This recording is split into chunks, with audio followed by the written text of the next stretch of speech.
ನಾನು ಸಂಜೆಯಿಂದ ಲಾಗ್ನ ಕಂಟಿನ್ಯೂ ಮಾಡ್ತಿದ್ದೀನಿ. ಕೆಲಸ ಎಲ್ಲ ಮುಗ್ದಿದೆ. ಇವಾಗ ಪೂಜೆ ಮಾಡಬೇಕು. ಪೂಜೆಗೆಲ್ಲ ರೆಡಿ ಮಾಡಿ, ಮೊದಲು ದೇವ್ರಿಗೆ ಪೂಜೆ ಮಾಡಿ ಆಮೇಲೆ ಪಾದ ಪೂಜೆ ಮಾಡೋಣ ಅಂತ ಹೇಳ್ಬಿಟ್ಟು ದೇವ್ರಿಗೆ ಪೂಜೆನ ಮಾಡ್ತಿದ್ದೀನಿ. ಈ ಒಂದು ಹಬ್ಬದಲ್ಲಿ ತೆಂಗಿನಕಾಯಿ ಎಲ್ಲ ಇಟ್ಟು ಸಂಕಲ್ಪ ಮಾಡ್ತಾರೆ ಅಂತ ಕೇಳಿದ್ದೀನಿ. ಬಟ್ ನಾನು ಸಂಕಲ್ಪ ಆ ಥರ ಏನು ಮಾಡಿಲ್ಲ. ನಾನು ಸಿಂಪಲಾಗಿ ಪೂಜೆ ಮಾಡಿದ್ದೀನಿ ಅಷ್ಟೇ, ಪ್ರತಿ ವರ್ಷದ ಥರ.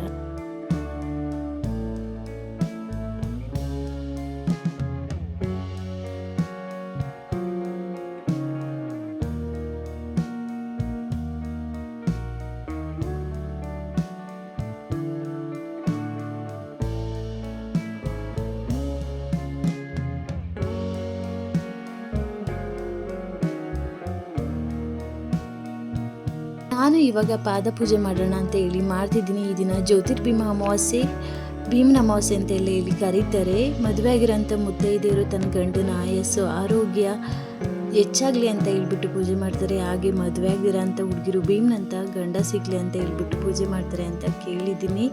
ನಾನು ಸಹ ಇವಾಗ ಪೂಜೆನ ಮಾಡ್ತಿದ್ದೀನಿ.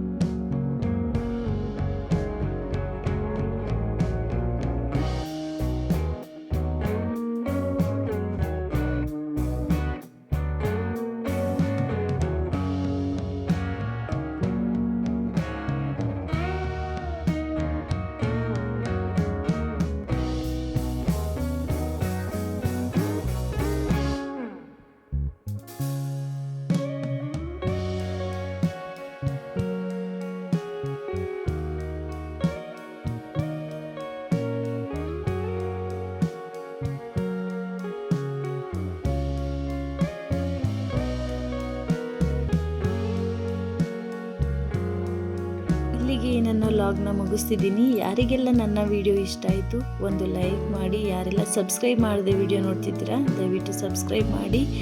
Thanks for watching.